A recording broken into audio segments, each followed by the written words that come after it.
Shwmai, croeso, hello and welcome to episode 50 of the Bluebirds Nest. Milestone episode, so we've had to roll out a big name for a guest this week. Over 250 appearances, playing almost every position for the club.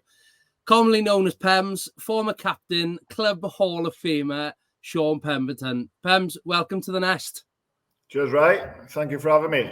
Well, I know you're not too keen on the old public speaking, but you finally agreed to come on, and what an episode to join us for. I got a fair few questions lined up for you, but you've recently dusted off the boots. You're back playing, and we'll come on to that later on, perhaps. But let's go on your journey then. As schoolmates, I know exactly where you've been, but remind everyone, where did it all start for you? It all started Command Town Juniors, and where we were actually in the same team all the way through.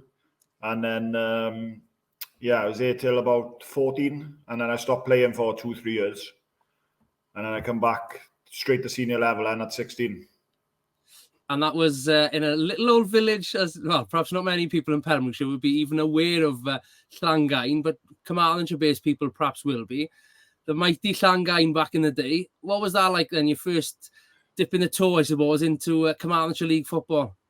It was a shock when I first went down there, senior football, but it was brilliant experience for me. It made me the man I am today. Definitely. Llangain, for those of you who don't know, it's known as the postage stamp, I think. It's probably one of the smallest football pitches in Wales, and it certainly was a great place to go. You had a great squad back in the day, and Carmarthenshire football was probably a pretty good standard. So you really had to mix it with some of the best players in the county back then. After Llangain, I can't remember, where did you go after Llangain? After Llangain, Carmarthen United, with playing alongside Cressa, and Wolsey come to join us and straight after when he left Haverfordwest. That's right. So that was a good experience as well. The Galacticos of Carmarthen, they were for many years. Again, great success. You climbed the ranks, and I think it was very trophy-ridden couple of years there, wasn't it? Did Llanstefan as well? Yeah, Carmarthen United. I left Carmarthen United, and I think I went Llanstefan for a year, then Newcastle Emlyn. That's right. That was when obviously Wolsey and Cressa had taken the reins up at Newcastle Emlyn. And, what age were you going to Emlyn then?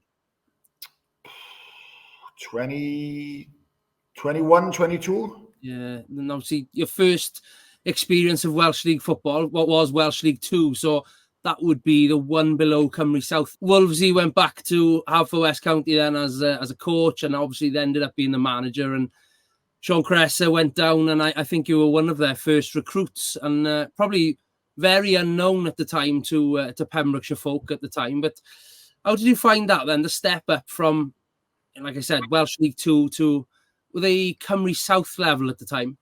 Yeah, the Cymru South then. Well, Welsh League 2, I was on the air for about half a season, and I was playing up front then. And then I went back to local league, and then went to Haverfordwest, and the step up and from local league to Haverfordwest standard was massive. Yeah, I can imagine. You said up top there, positionally, you were, you featured for the club, Haverfordwest County, up top, in midfield, but probably most known for playing centre-half. But I do remember one occasion you put the gloves on and played in goal. How did that one come about? We were playing Cardiff Met away, and it was about a time when Cardiff Met were a division below us, but they were flying up through the leagues. And I think Scotcher was there. And they were a very good team. And we played them in the Welsh Cup. And I think we got off to a bad start. And they absolutely battered us for about 20 minutes. Run rings around us. And I was blowing a bit. And our keeper got sent off. And we didn't have someone on the bench. So I was the first person to put my hand up. I conceded 6. Yeah, you'd have been better off saying centre-half or using your head to clear them off the line. Brilliant. There's been some incredible moments over the years. You've been involved in countless Cymru South promotion battles, 2 promotions to the Cymru Premier, and your last season playing in the club was obviously in the Cymru Premier, so you certainly left at the top. Go back, the first promotion then, the huge battle throughout that season. Caira Ely had won the league, if I remember rightly, but had a bit of a canter. They were a couple of points ahead with a few games to go. I think they didn't have the license to go up, but they certainly had an open top bus parade, I think, around Cardiff, didn't they? Obviously, tongue-in-cheek, but they certainly enjoyed that back in the day. But it was between us and Cardiff Met, who obviously were, I think, back-to-back promotions on their rise to the top, which we spoke about the last few weeks. But Cardiff Met going into our last game were +4 on the goal difference, weren't they? And obviously, we headed up to Aberdeen, needed to win by 5 clear goals. Can you remember, the emotions that night? Yeah, it was a bit of a shambles night as well, because it was a midweek game, and I think we had the likes of Steph Davis and people like that playing for us. We had a couple of teachers in our team, and because it was Aberdeen midweek, I think we had an early kickoff as well, so a few of them couldn't make it, and then we rocked up in Aberdeen and all in cars, so we all went our separate ways. I think Mickey turned up with the under-16s kit as well. That's right. It was a bit of a tight fit on a few boys. And then, from there, it was just mental. Then. Yeah. It's incredible to look back. And obviously, the social media fallout, we weren't expecting. Obviously, Wolvesy and Sean Cresser threw the kitchen sink at it that night. I think we were 3-0 at half-time. And we were all sort of going, it's not Mission Impossible anymore. It really could happen. And we almost, I remember a Naeem sort of lob in the last minute. Hovis nearly got caught out, didn't he? Yeah. Unbelievable. Yeah, I think it was 3-0 half time, but it could have been 5 or 6. Like it was all one-way traffic. And I don't think any of us expected to win by 5 clear goals going up there. No, it was great. Towards the end, it was a bit squeaky bum time, man. Big time. We had a great squad back then. I remember the off-field antics were always a lot of fun, but with that squad, a few extra bodies came in, but it was a tough year in the Prem, 2015-16. It obviously missed out on survival. We got relegated. How did you find that step up then from Cymru South to the Prem? That was huge. That was just fitness-wise. We had a couple of fit boys in our team, but a lot of us were miles off it. And I think just the professionalism of just going up that level hit us like a brick wall, it did. Yeah. Like I said, there was a few characters in the squad, and perhaps we'll pick up on some of them later on in your all-time 11. But after that relegation, then I think you picked up the armband. Then as we came down, I think Gonzo moved on to pastures new. So a good few years in the Cymru South. We were always, I think it was a bit of a transitional period as well for the club. The sort of the focus of Pembrokeshire-based players really came into it. You with the armband, I think you played a big role in that, helping and mentoring a lot of boys coming through from the youth team and from, your Goodwick United, Hakin, etc. I don't think the club finished outside the top 4 as well. So, it was a good, successful couple of years. I had a flashback up the other day on the memories on social media about that League Cup semi-final loss as well to... Bridgend Street, that's right. They had a couple of ex-Welsh Prem boys playing for them, but they were like 3 divisions below, and they turned us over on penalties. But so, there was some good times and bad times. But when it came to the season of going up, for the second promotion of yours, it was obviously on the points per game basis. That must have been such a different experience of gaining promotion that way. How did you find out about that? Not too sure. I can't really remember. I think Wolsey might have put a message in the WhatsApp group. I think that's how random it was at the time. Yeah. And at the time when the season finished, I think we felt as if we were favourites going in. I think we were a point behind, but I think they might have played a game more or something like that. But we had quite a easy run in compared to theirs. I think they had 4 of the top 5 teams left to play. Yeah. So we fancied our chances of going up, but the way it came round was just bizarre. Yeah, a complete contrast, I suppose. And at that time, obviously, Rob's arrival as chairman was going on in the background as well. So it was the early days of a new era, I think, at the club. And going into that Prem season, obviously an odd one with no crowds whatsoever. And you're testing. I remember Julie was there with the temperature gun at every game. And it was a weird one. But ambition, I suppose, aspirations just to stay in the league, survival. It almost sneaked into top 6, I think, during that season as well. But it sort of just tailed off towards the end. Highlights of that one, that season? A couple, really. I think it was the second or third game we had Ballard away, and we managed to turn them over. So I think I settled a few of us down because I think we drew the first one, lost the second one, and we managed to turn them over, which not many people go to my stag and turn Ballard over. So that was good. And I think it was the home and away leg against TNS. I think we drew 3-3 up there. We were 3-1 up, and I think I scored an own goal. Yeah, I remember that. We dropped one towards the end. We drew 3-3 up there, and we managed to turn them over at home then. So, they were good days. Both live games on the telly, they were, weren't they? Yeah. That's right. Yeah, they were good days. Yeah, I spoke to Sheppy last week about the fact that him and Kichi scored the goals. You know, they'd both come in from Pembrokeshire and scored it. What were those two like? Mental. Guys. Yeah. Two characters indeed. Yeah. That season, as I said, it was a shame there was no supporters, but you announced to, well, initially hang up your boots and finish your playing time at the club. I know you're not too fond of the limelight, but probably the world's longest guard of honour out onto the pitch, was it? Yeah, that was a nightmare. I hated every minute of it. the whole build up to the day and everything. I just couldn't wait to get it over, to be honest with. Yeah, I didn't think you'd have enjoyed that one, but something to be proud of, though, I'm sure. Yeah, good days down there. I miss them a bit. Yeah, well, it wasn't too long, and Wolvesy brought you back. I think you got added to his coaching staff. How was that transition then, from going from captain and having that leadership responsibility to being an off-field leader? Tough. I wasn't ready for it. I didn't really think about it too much when I was playing about going into coaching, and I think I jumped into it a little bit, but I didn't really enjoy it. Okay. All right. Well, obviously, Wolvesy wasn't there too much longer. I think early November, I want to say, was he obviously resigned after a bumpy spell. You and Jazz were brought in as co-caretaker managers. I was going to say, did that sort of set you up for a potential future in management? But a good experience, but one you're not looking to do again then? No. I said from day one when we done it, like, how people can be managers, I don't think they're all in the head. Like, I was only there 2 games, and the amount of texting back and forth, and boys it was just mental. Yeah, it's just non-stop. It is.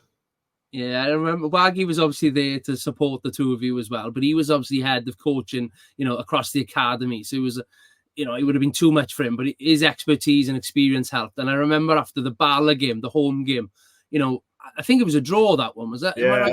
1-1, I think it was. Yeah, it was a really good point, that, because they were obviously flying at the time and we were really up against it down the bottom. And I remember Waggy coming in and doing the post-match chat to the players, and he turned to you and he said, "Pems, anything to add?" And you just said, I'm not enjoying this, boys, but well done. And you just couldn't wait to get out of your because it was lashing down all game, and it was a wet one. You just couldn't wait to get in the bar and chill out a bit. I don't think I've ever been so stressed in my life. I had a headache on the sideline for shouting so much. Fantastic. Well, you did, when Nicky Hyen was announced, you stepped away completely from the club then. I think you were missing playing. I think, we'd spoken a couple of times in the build-up to that period, and you were itching to get back playing. The temptation at Carmarthen, where obviously Sean Cresser was flying, he was in the hot seat at Carmarthen. Obviously, like I said, we played at Carmarthen together as kids. So it was almost coming full circle for you to play for your hometown club and that. You nicked a couple of goals as well, I think, playing for Carmarthen. But how was that spell? It wasn't too bad. Obviously, Cresser was there and Sully was assistant. So I wanted to go down with them too. And I enjoyed it a bit. And then obviously they got rid of Cresser, and I think it was the last game of the season. So I wasn't staying after that then. No, fair enough. Since then, I think it's pretty much been mostly another sport for you. Has really got hold of your Saturday afternoons. Obviously, the golf course. It hasn't taken long for you to grasp hold of it neither. I still shake my head at the fact that you're still playing off 13. That needs looking at, definitely. But to be fair, you've often dropped in and another club is tempting you and coming back for you and trying to get your signature. just, I think, probably 6 weeks ago now, you mentioned Sully there, your former teammate and manager and assistant manager at Carmarthen. The one and only Mr. Chris O'Sullivan is at the helm at Goodwick United. He's managed to get you into the Pembrokeshire League. Absolutely flying on all fronts at Phoenix Park. How are you enjoying it down there? Yeah, really enjoying it. Good bunch of boys on there. I know quite a few of them anyway. And Sully just asked me to help out for the last 10 games of the season. And to be honest, I needed it. I needed something just to get me up off the couch.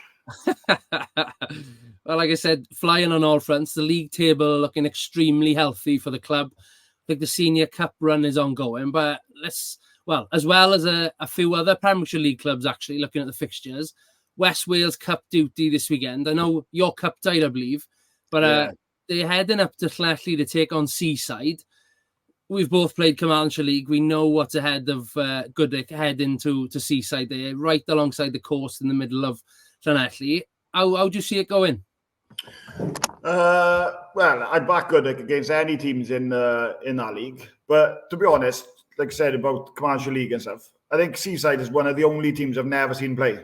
Never really? Been there. Yeah, never been there. Nothing. Wow. So I couldn't tell you anything about them. Wow, that amazing. I know they used to dominate the leagues when we were back playing, but I don't know anything about them now. Yeah, for many years, you're talking probably before I came to Alpha West, 10 years ago even, they were back-to-back, Premier champions of Carmarthen for many years. They had a great setup. A lot of, top players there. And Lee Stone is their player manager. He's always been with them. Great player. And I think you probably know Rob and Chris Thomas, who've played Welsh Premier. Are they both of them playing now? I believe so. They're both certainly in the squad, and they're going well in the league. So it'll be a good game. There'll be no pushovers. It's always tough going up to Llanelli teams. Definitely. The Seaside seem to be back to their best now since they had a couple of years that weren't quite at the top of the leagues, but they seem to be back. But good luck to Goodwick United, obviously, and all the other Pembrokeshire League teams. I think there's two teams playing against each other as well, so it's almost guaranteeing a Pembrokeshire League club in the semi-finals.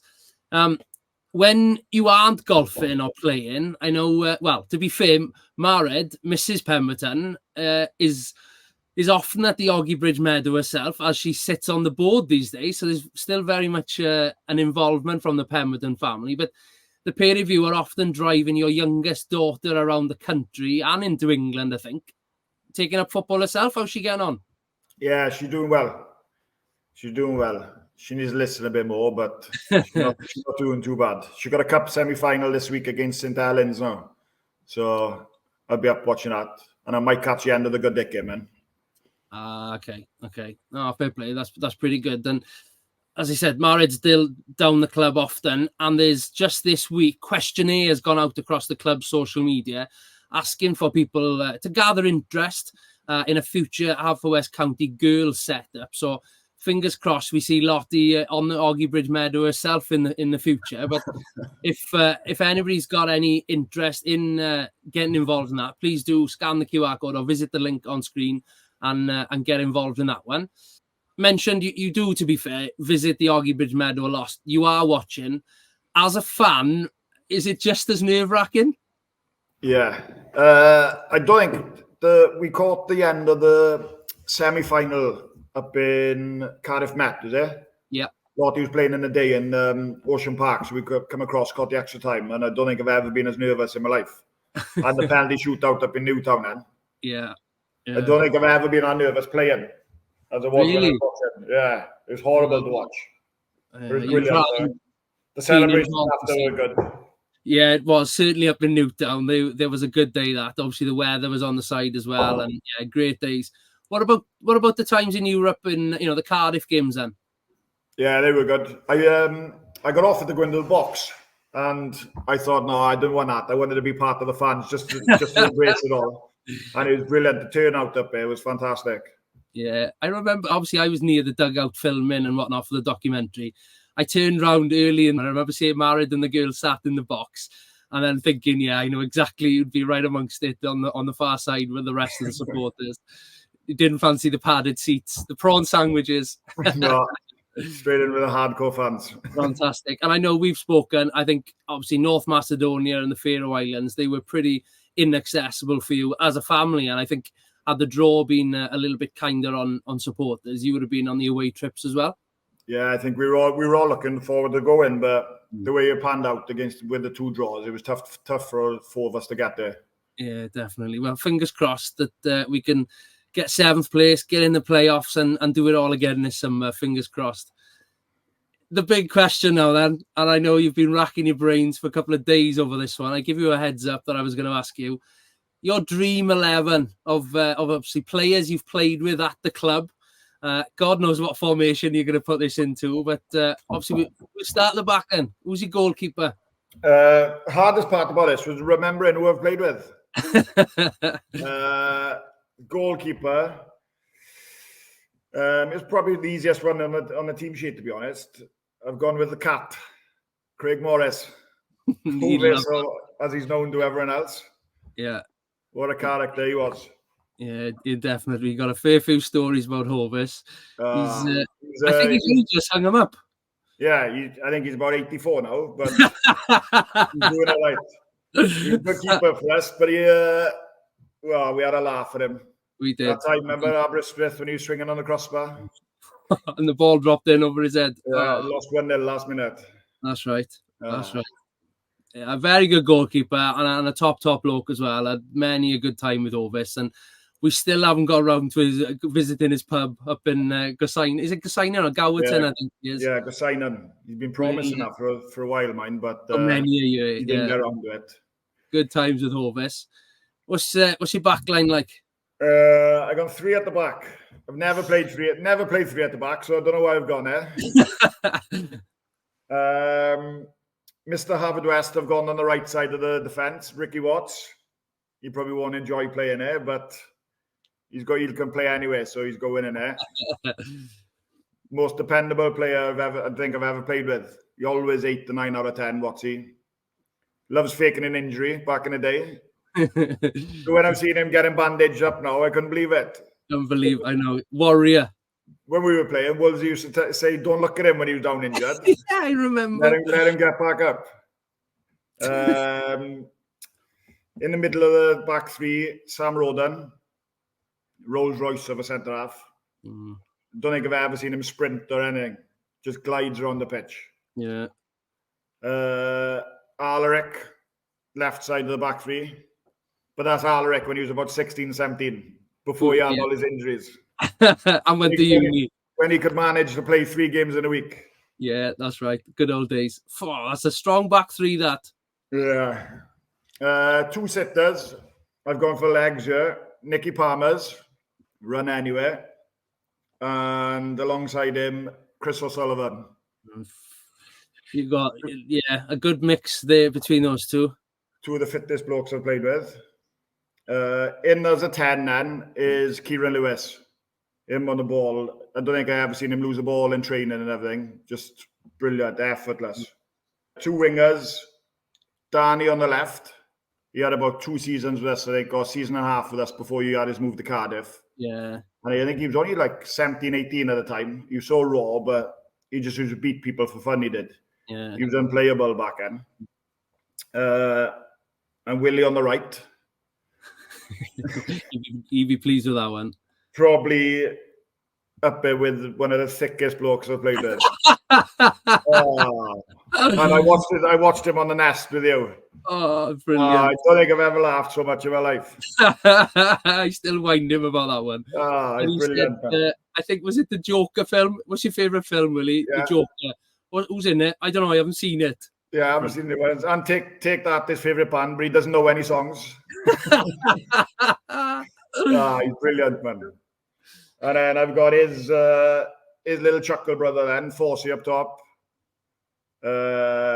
Brilliant players. For his size, one of the strongest players I've played against. Brilliant with his back to goal. And then alongside him, the self-proclaimed GOAT, Luke Borelli. Okay.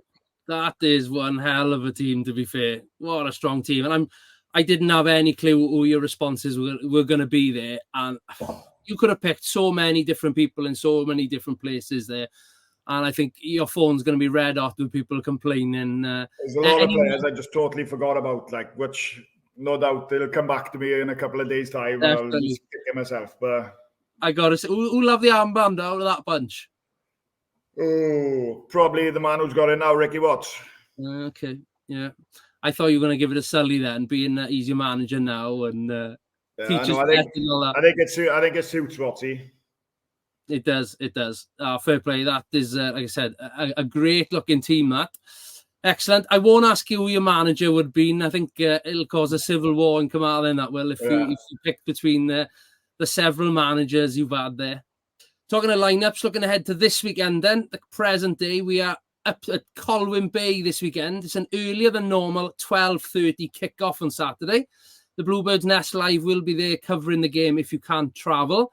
Give me plenty of time to come home and ready to see you on the golf course, perhaps on Sunday morning, Pems. But fingers crossed for better weather this weekend because it's been wet to say the least. But fingers crossed, you can tell me all about Goodwick's win up at Seaside as well. So good luck to them and all the other Pembrokeshire League teams.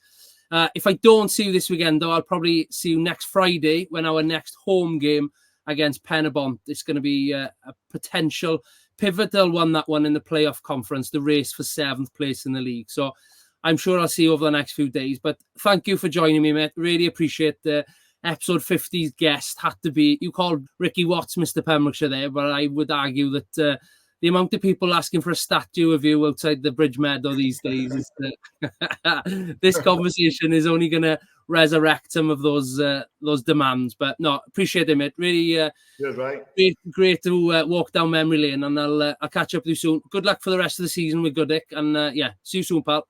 Cheers, pal.